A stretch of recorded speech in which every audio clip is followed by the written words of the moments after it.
O tema é Deus quer que você viva. E é praticamente impossível falar de vida sem falar de morte, não é?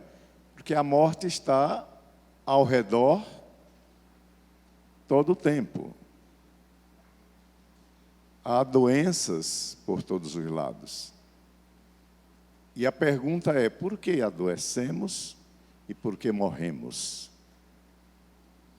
Mas o Espírito Santo quer falar nesta noite que nós temos o direito à vida de Deus. Abra sua Bíblia em João, Evangelho de João, capítulo 6.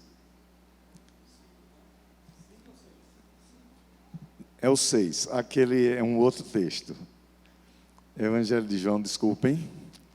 Capítulo 6. Depois nós vamos a ele. Versos 63 e 64.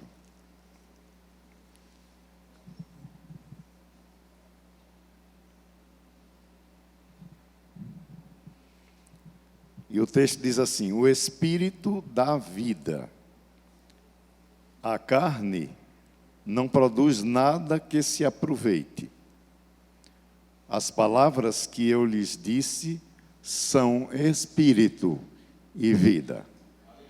Olhe para o seu vizinho e diga: há vida nas palavras de Deus. Aleluia. Pai Celestial, nós te damos graças, Senhor, pela Tua palavra, porque ela é o nosso suporte, é o nosso apoio, é o fundamento da nossa fé. Dá, Senhor, que nesta noite nós possamos ampliar este fundamento, crendo naquilo que a palavra diz, e recebermos a Tua bênção, a Tua vida, em nome de Jesus. Glória a Deus. Eu pediria aos meninos que colocassem os 3 princípios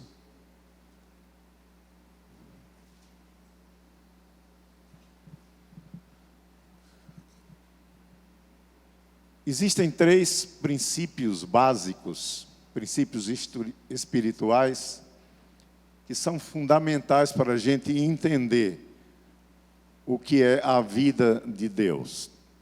E por que nem sempre os crentes desfrutam da vida de Deus. O primeiro princípio é: Deus é vida. E por causa de sua natureza, ou seja, da natureza de Deus, ele não pode ser contaminado pela morte. Olhe para o seu vizinho e diga: Deus não conhece a morte. Amém? E a morte não tem poder nenhum sobre ele. O segundo princípio é: o ser humano escolheu voluntariamente experimentar a morte. Essa é uma realidade que poucas pessoas percebem. Mas quando Deus avisou a Adão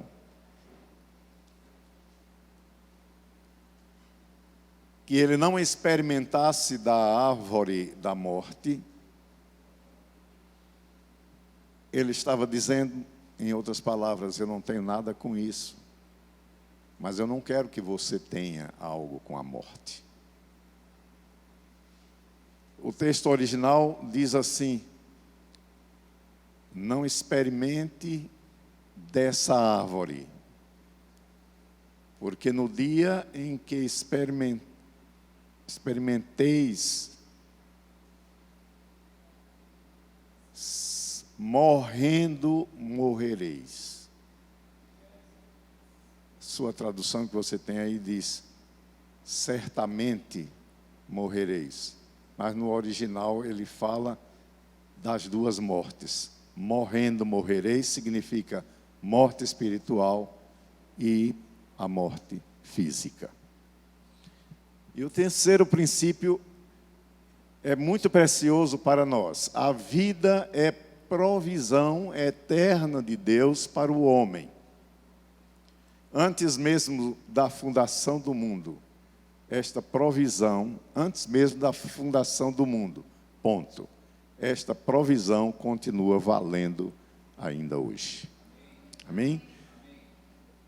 Pode retirar. É certo que no Jardim do Éden existiam pelo menos 3 tipos de árvores. O primeiro eram as árvores comuns, as árvores que serviam de alimento para o homem. O segundo tipo de árvore era a árvore da vida. Essa árvore, irmãos, ela estava plantada junto com as demais árvores do jardim. Nós não vamos discutir aqui hoje questões teológicas, se essa árvore era simbólica, se era uma árvore comum. Não vamos entrar nisso, porque essa discussão, ela demandaria muito tempo, e não há nenhum tipo de unanimidade a respeito dessas ideias. O fato é que Deus diz, a Bíblia diz, que a árvore da vida estava lá. E o terceiro tipo de árvore que existia no jardim era a árvore da morte. Como da árvore da morte, pastor? Porque ela era chamada de árvore da ciência do bem e do mal. Mas Deus avisou ao homem que este tipo de árvore produziria morte se ela fosse experimentada. Então, esses 3 tipos estavam lá à disposição. Deus não podia dizer ao homem: você simplesmente não vai comer, eu vou tirar essa árvore daí. Porque quando Deus criou o homem, Ele deu ao homem uma coisa chamada livre-arbítrio. Se Deus não desse ao homem o livre-arbítrio, o homem seria simplesmente um boneco de papelão, e não era isso que Deus queria. Deus queria que o homem fosse capaz, fosse um indivíduo capaz de se determinar, um indivíduo capaz de resolver as coisas, como nós somos até hoje. Então, esta árvore estava lá, a árvore da morte, as demais árvores e a árvore da vida. Então, Deus simplesmente avisou, ele advertiu o homem: não coma, porque essa árvore, ela é uma árvore muito interessante, ela produz conhecimento, ela produz revelações, mas ela também produz morte. Amém? Então foi isso. Jesus afirmou aos seus seguidores, certa vez, que não adianta a morte matar alguém, porque Ele próprio é a ressurreição e a vida. Portanto, se a árvore da vida é o testemunho, é o tipo de Jesus Cristo, então ela estava representada ali. Certa vez Jesus disse: eu lhes asseguro, quem ouve as minhas palavras, ou a minha palavra, e crê naquele que me enviou, tem a vida eterna, e não será condenado, mas passou da morte para a vida. João capítulo 5, verso 24, esse é o segredo que todo crente precisa saber e cultivar, aprender e praticar. Adão escolheu o lado errado, mas nós escolhemos o lado correto. Quando Jesus disse, eu sou a ressurreição e a vida, quando ele diz, eu sou quem tem a vida eterna, não será condenado, mas passou da morte para a vida. Ele estava dando o mesmo aviso que Deus havia dado aos nossos primeiros pais, só que com outras palavras. Ele diz, você pode escolher voluntariamente a vida e eu te asseguro a existência da vida. O Espírito de Deus, irmãos, tem o poder de criar vida.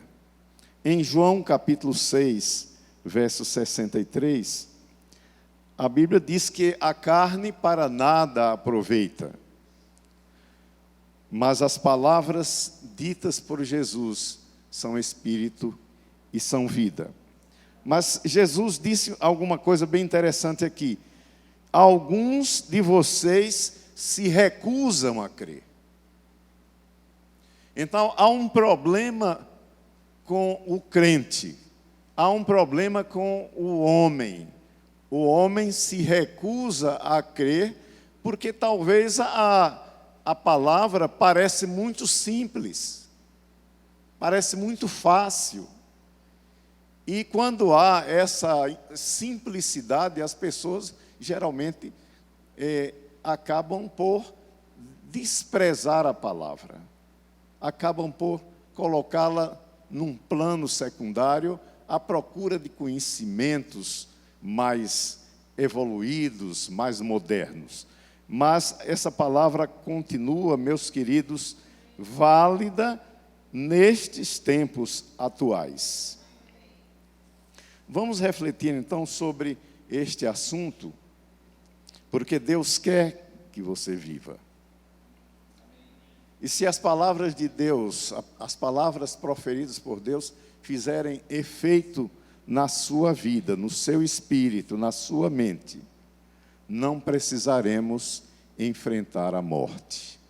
Diga para o seu vizinho, você não precisa enfrentar a morte. Ora, a morte,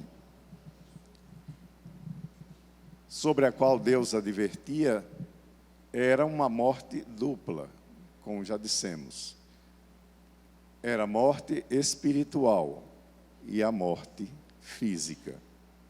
Os irmãos que leem a Bíblia sabem que Adão viveu 930 anos. Nós não sabemos quantos anos Adão tinha quando pecou.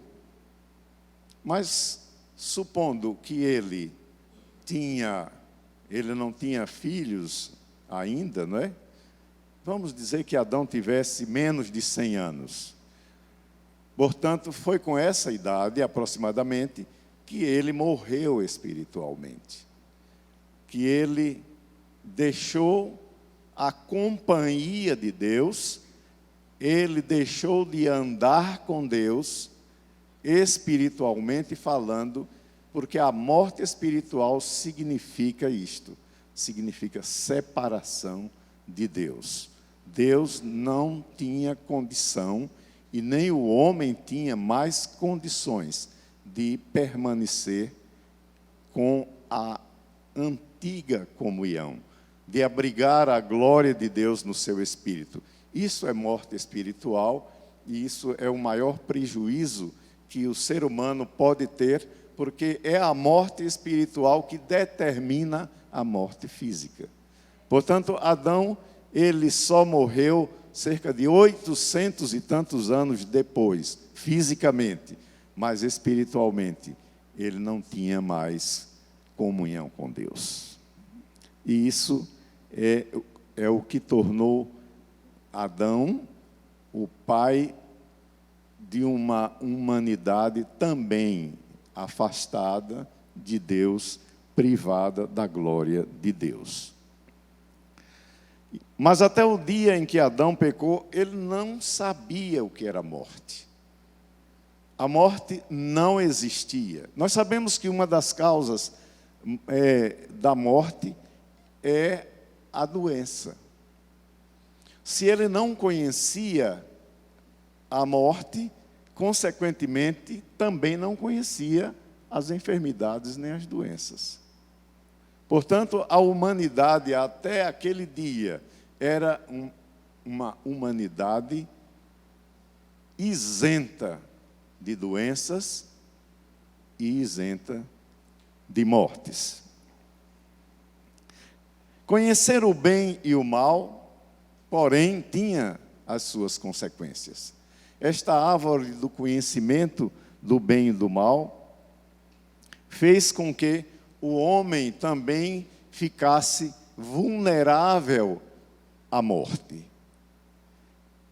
experimentasse a morte, decidisse, talvez por curiosidade, eu não sei, mas Adão pode ter tido uma curiosidade. Ele não conhecia, ele não sabia o que era morte. Mas Satanás veio com uma conversa bonita. Não é bem assim. Deus não quer que você tenha domínio sobre o conhecimento, porque no dia em que você tiver conhecimento, você será como Deus. Então, essa foi uma conversa de Satanás com Eva, para que ela transmitisse tudo depois para Adão, para que ele tivesse despertada, e o casal tivesse despertado a curiosidade, não somente para o conhecimento, mas para experimentar a morte. Então, Satanás, ele procura sempre retratar as coisas do ponto de vista dele, do ponto de vista da satisfação, da alegria. Então, Satanás estava dizendo a Eva, estava dizendo ao marido de Eva, que a morte era coisa boa, que ele precisava experimentar não somente o conhecimento, mas precisava experimentar tudo aquilo que a árvore estava concedendo a eles. Como Deus havia dito que no dia em que experimenteis, o que vocês experimentarem essa árvore, morrendo, morrereis. Então, a morte era algo que chamava a atenção, que despertava o interesse. Então, quando Adão experimentou da árvore do conhecimento do bem e do mal, ele cria que estava experimentando algo bom.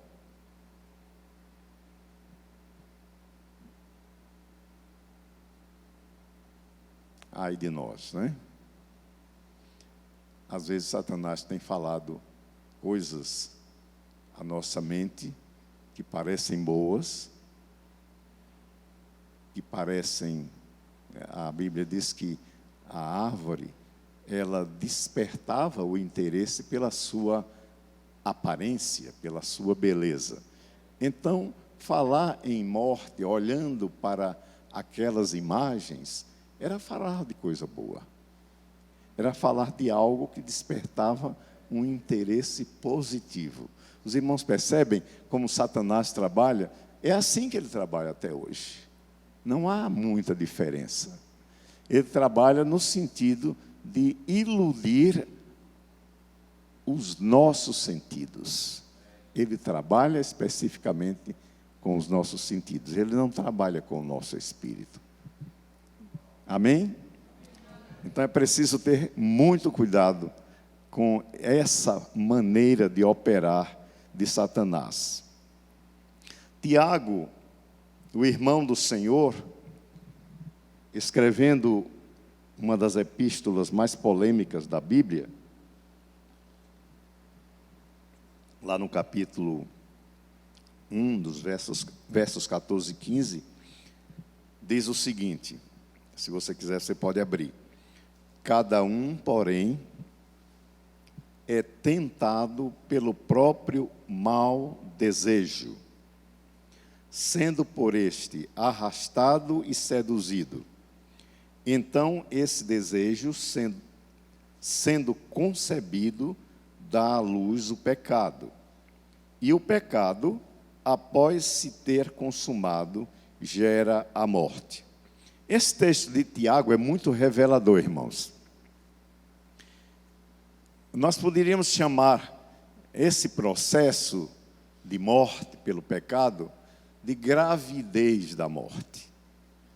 Os irmãos percebem que Tiago usa palavras comuns, palavras que nós todos entendemos. Ele diz assim: cada um, porém, é tentado pelo próprio mau desejo. Mas ele diz, sendo por este, ou seja, pelo desejo, arrastado e seduzido. Ora, ninguém é seduzido por um desejo que nos parece ruim. Amém? Os irmãos concordam com isso. Para que algo nos seduza, é preciso que haja algo belo, algo aprazível, algo gostoso por detrás desse desejo. E é isso que Tiago quer dizer. O desejo, embora belo, ele é mau. A sedução dele é bela, mas por detrás dessa sedução há uma tentação. Há algo que esconde a beleza do desejo, esconde a maldade. Veja também que Tiago diz que esse desejo, sendo concebido, a palavra concepção significa a origem da gravidez, o início da gravidez. Então, aqui ainda não há pecado. Então, se você tem um pensamento ruim, você ainda não está pecando. Amém? É preciso que a gente entenda isso para não complicar as coisas. O pecado só traz prejuízo para o homem depois que ele é consumado, e não quando é concebido. Eu já ouvi muitas pessoas errarem nisto e quererem punir os maus pensamentos. Por exemplo, Martinho Lutero, que nós que estudamos história da igreja, o pastor Marcelo também gosta muito de história da igreja. Martinho Lutero era um homem que se consumia por causa dos maus pensamentos. Todas as vezes que Lutero tinha um pensamento ruim, ele ia ao seu superior para se confessar. E o superior de Lutero, que era um padre também, não é? Era o reitor da Universidade de Heidelberg, ele já não aguentava mais, porque toda vez que ele tinha um pensamento ruim, ele estava lá. E o seu confessor, cada vez mais ele aumentava as penalidades e fazia com que Lutero cada vez mais ficasse ocupado em cumprir as penalidades para não procurá-lo. Então, Lutero não tinha revelação, apesar de ser um teólogo, apesar de ser um homem de Deus, mas ele achava que o simples pensar numa coisa ruim já era pecado em si mesmo. Mas Tiago está dizendo que não. Ele diz que esse desejo, sendo concebido, gera o pecado. Ele é o pontapé inicial do pecado. Portanto, embora não sendo pecado, o pensamento ruim, o pensamento maligno não deve ser agasalhado na nossa mente, porque ele vai produzir fatalmente o pecado num processo posterior. Então, quando dá à luz o pecado, aí sim vem a consumação, e essa consumação do pecado é que gera a morte. Então, fiquem tranquilos com relação ao que você anda pensando, mas não deixe que esses pensamentos se agasalhem na sua mente. Amém? Foi o que aconteceu com Eva, foi o que aconteceu com Adão. eles conservaram. Não se sabe quanto tempo levou entre a tentação e a consumação. Não sabemos. A Bíblia não diz. Mas calculadamente houve um intervalo de tempo. Provavelmente um intervalo muito grande de tempo entre a tentação e a consumação. Por isso, esse texto de Tiago, capítulo 1, verso 14 e 15, deve ser um texto para a reflexão de todo crente, para que a gente possa ter cuidado.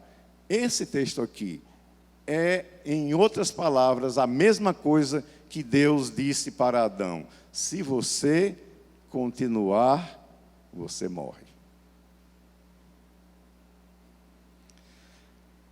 Depois do pecado, a Bíblia diz que o próprio Deus escondeu o caminho para o Éden. Por que razão Deus colocou querubins para evitar o acesso humano ao jardim do Éden? A Bíblia diz também que ele colocou uma espada flamejante que se movia. Era como um jogador de futebol que se move para um lado, aí o adversário também vai, não é? Esperando a oportunidade para passar. Mas a Bíblia diz que essa espada, ela conhecia muito bem as regras. Não deixava que ninguém entrasse para invadir. Mas por que Deus simplesmente impediu que o homem tivesse acesso à árvore da vida? Isto é uma bênção, irmãos. É preciso a gente imaginar qual seria o resultado para o ser humano se ele, pecador, como era, tivesse acesso à vida eterna. Então, vamos ilustrar, por exemplo, uma pessoa sofrendo de câncer. Porque o pecado gera doença, e a doença gera morte. Esse é o raciocínio e a sequência. Uma pessoa com câncer sofrendo eternamente de câncer. Pense nisso. Então, Deus foi gracioso e misericordioso quando evitou que o homem tivesse acesso a viver a vida eterna carregado de pecados como ele estava. Então, era preciso primeiro resolver o problema do pecado, o problema na origem, para então o homem ter direito à vida eterna. Lá em Apocalipse, capítulo 1 e 2, existem várias cartas que Jesus mandou para diversas igrejas. Uma das igrejas é a igreja de Éfeso. E ele diz claramente, os irmãos percebam que a última vez que se fala, a penúltima vez que se fala em árvore da vida é em Gênesis. Mas essa árvore preciosa, ela reaparece no último livro da Bíblia. São os únicos livros da Bíblia onde a árvore da vida aparece. E aqui ela aparece como bênção para o vencedor. O texto diz, de Apocalipse capítulo 2, verso 7, diz assim: aquele que tem ouvidos, ouça o que o Espírito diz às igrejas. Ao vencedor, diga: eu sou vencedor. Então você tem o direito. Ao vencedor, darei o direito de comer da árvore da vida, que está no paraíso de Deus. Glória a Deus, irmãos. Nós temos hoje acesso. Aqueles querubins e aquela espada flamejante não tem mais poder sobre nós. Nós podemos ter livre acesso a Deus, porque nós não estamos mais sob o domínio da escravidão do pecado. Então, Jesus certa vez disse em João 14, verso 6, diz: eu sou o caminho, a verdade e a vida. Ninguém vem ao Pai senão por mim. O que Jesus está dizendo aqui para os discípulos e para nós é que aquele caminho que foi impedido lá no Éden, através daqueles querubins, através daquela espada flamejante, como um sinal da misericórdia e da graça de Deus para os pecadores, esse caminho está aberto agora. Esse caminho está acessível agora. Este caminho não está mais impedido, porque Ele, Jesus, é a árvore da vida. E se você se aproxima dessa árvore, se você tem acesso a essa árvore, então a sua vida está novamente restaurada. Amém? Qual é o segredo, irmãos? Ponto número 2, qual é o segredo da origem da vida? Nós sabemos que a ciência tem procurado nos laboratórios buscar a origem da vida, mas buscar uma origem segundo a ciência tem pensado. Ora, a ciência, irmãos, é maravilhosa. Eu não descarto a ciência, ninguém deve descartar a ciência, porque a ciência é algo bom, ela tem produzido resultados impressionantes para a humanidade. Então, a ciência não é ruim, mas ela está procurando a origem da vida pelo caminho errado. Está procurando estabelecer regras que Deus não estabeleceu.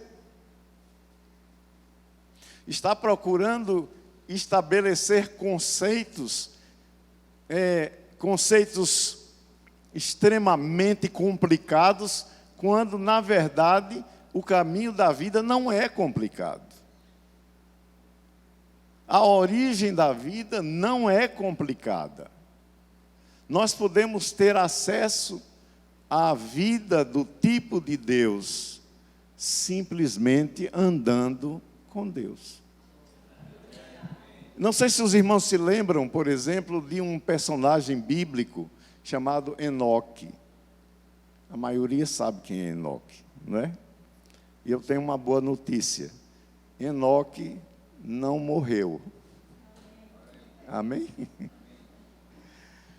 Ele teria hoje mais ou menos uns 5.040 anos de idade, ou terá essa idade, porque é nesse tempo que Enoque foi arrebatado por Deus. Ele tinha 365 anos quando foi arrebatado por Deus, e lá em Hebreus capítulo 11, verso 5, há uma nova notícia a respeito de Enoque. Em Gênesis está escrito que Enoque era um homem simples, um homem como qualquer um de nós. Aos 65 anos, Enoque teve o primeiro filho, chamado Matusalém. Aliás, esse filho foi uma bênção, porque ele viveu muito mais de 900 anos, né? É certamente o homem que viveu fisicamente mais. Mas Enoque ainda hoje vive. Amém? Querem a prova? Vamos a Hebreus capítulo 11. Nesse texto, há algo impressionante. 11, verso 5. Prestem atenção. Pela fé,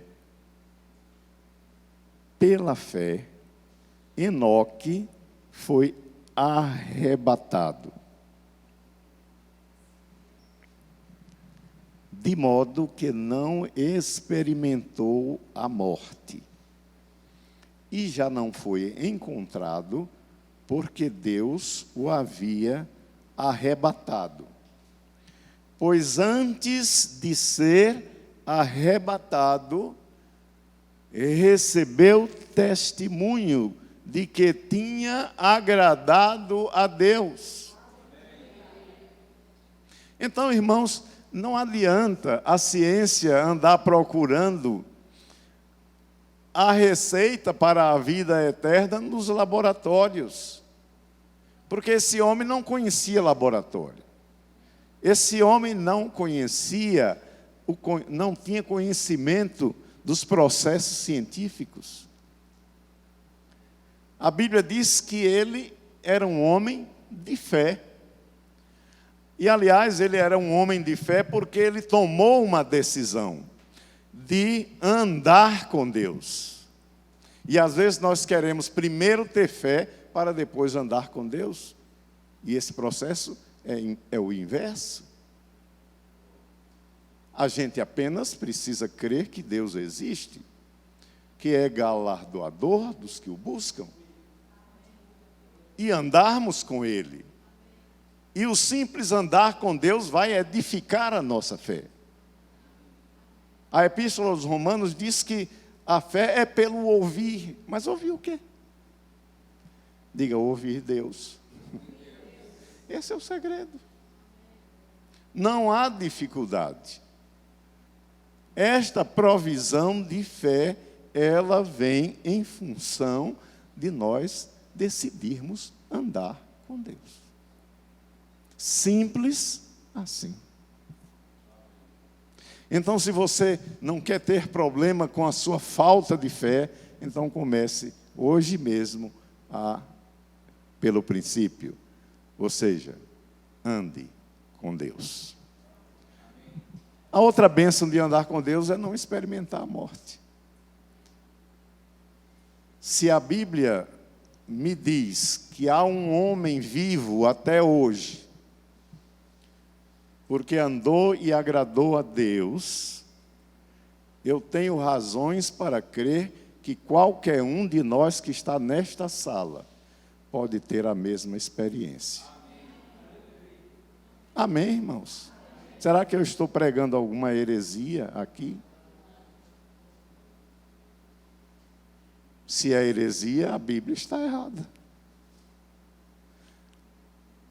Aliás, parece que Enoque descobriu a receita da vida e escondeu a receita. Mas teve um outro homem que descobriu, né? Chamado Elias. Estão lembrados de Elias? Elias também não morreu, foi arrebatado e até hoje está junto com Enoque, sem dúvida alguma.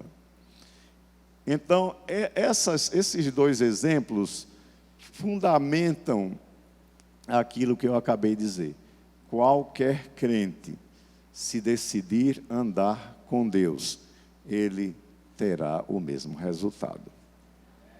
Primeiro, edifica a fé. Segundo, está impedido de morrer, porque Deus vai tê-lo com prazer em sua companhia. Este é o segredo de Deus. A Bíblia mostra que há uma geração nova sobre a terra. E que geração é essa? Diga, essa geração sou eu. A Epístola de São Pedro, capítulo 1, descreve essa geração. E diz assim: vocês, porém, são geração eleita, sacerdócio real, nação santa, povo exclusivo de Deus. Quantos se alegram com isso, irmãos? Se eu fosse você, eu estaria pulando aí nessas cadeiras. E é a esta geração nova, essa geração peculiar, essa geração exclusiva, de exclusiva propriedade de Deus, a que você pertence. E é a geração que tem o direito a enganar a morte. Nós podemos enganar a morte. Isto não é algo impossível. E algo me diz que tanto eu como vocês ainda não conquistamos tudo o que temos direito. Eu não diria amém, mas diria ai de nós. Porque se a gente prestar atenção ao que está escrito nestas palavras, nesta Bíblia, nós vamos buscar esse direito. Sem precisar ir para a justiça, simplesmente andando com Deus. Amém? Nós podemos desfrutar da vida completa de Deus. Concluindo. Pense numa tomada elétrica. Nós temos uma tomada aqui. Se nós chegarmos nessa tomada e tirarmos este fio dela, este aparelho daqui não vai valer coisa nenhuma. Não vai tocar, por mais habilidade que o nosso pastor Kelmer tenha, ele só vai conseguir arrancar algum som dessa tomada se ela estiver ligada ali, na eletricidade. Esse é um exemplo prático de como nós sustentamos a nossa vida. É ligados na tomada de Deus. Ele é a fonte de vida permanente. Não deixe que aconteça de novo com você aquilo que aconteceu com Adão. Adão simplesmente pensou que já era autônomo, puxou a tomada e morreu. Deus não quer que você morra. Então permaneça ligado. Agora diga para o seu vizinho, fique ligado.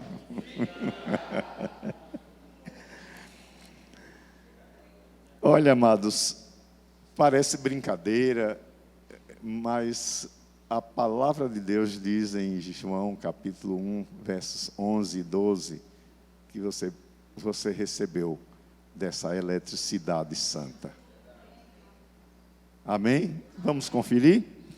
Diz assim: veio para o que era seu, mas os seus não o receberam. Este é o perigo. Rejeitar o que lhe pertence. Não rejeite. Não rejeite o que lhe pertence. Jesus está aí, de graça, para todos. Mas muitos têm rejeitado. Agora, veja o restante do texto. Contudo, os que lhe receberam, diga, eu recebi. Os que creram em seu nome, deu-lhes o poder de se tornarem filhos de Deus. A coisa mais fácil que tem é você encontrar alguém se gabando de que também é filho de Deus, não é verdade? Eu já ouvi isso centenas de vezes. Eu também sou filho de Deus. Mas será que você se tornou filho de Deus simplesmente porque você disse? A Bíblia diz que não. A Bíblia diz que você precisa receber. Não é preciso dizer, é preciso receber o poder de se tornar filho. Amém? E explica ainda o texto bíblico que essa filiação, essa descendência não é natural. Portanto, o texto não está falando aqui de uma mulher que tem um filho, de um nascimento através da concepção física. Não é? O texto esclarece e não deixa dúvidas. Ele diz: os quais não nasceram por descendência natural, nem pela vontade da carne, nem pela vontade de algum homem, mas nasceram de Deus. Para nascer de Deus, é preciso tomar uma decisão. Para nascer de Deus, é preciso andar com Deus, ou resolver andar com Deus. E aí, receber o que nós temos direito. Veja, o texto diz que nós nos tornamos filho por direito. Algumas versões da Bíblia dizem exatamente isso. Deixe-me ver se a NVI, que eu tenho aqui comigo, diz exatamente assim: contudo, aos que o receberam, aos que creram no seu nome. Eu gosto dessa tradução aqui. Veja que ela fala em direito, de exercer o direito. E não é sempre que nós temos direito. Amém? Pode dizer amém, que não é aí de mim. Vejam, vamos reler o texto. Contudo, eu estou em João capítulo 1, verso 12. Contudo, aos que o receberam o quê? Receberam Jesus. Receberam a palavra. Receberam a promessa.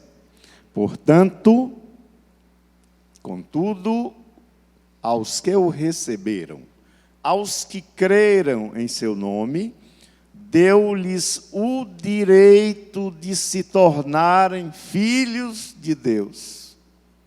Portanto, há um direito envolvido. Quando você crê.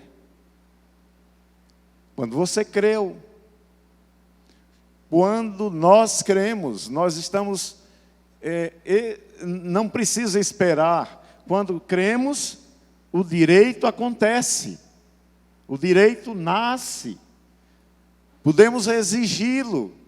Mas, na verdade, nem precisa exigir, porque ele é automático. Ele nos é concedido automaticamente. Agora, com esse direito, vem também outras prerrogativas, mas especialmente a vida de Deus. Deus transfere, Deus delega vida àqueles que creem no seu nome. Esse é o segredo.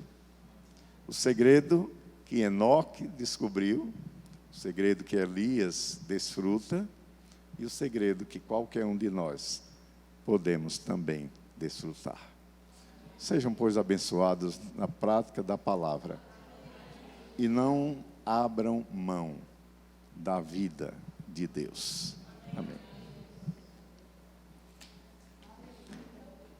Eu não sei se tem, eu ouvi que não tem nenhum visitante aqui.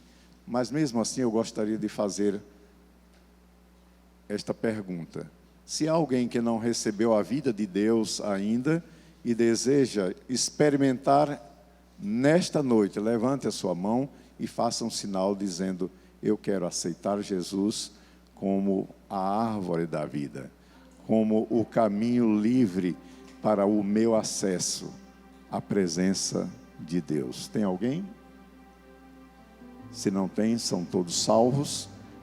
Deus abençoe a vida de todos vocês, em nome de Jesus.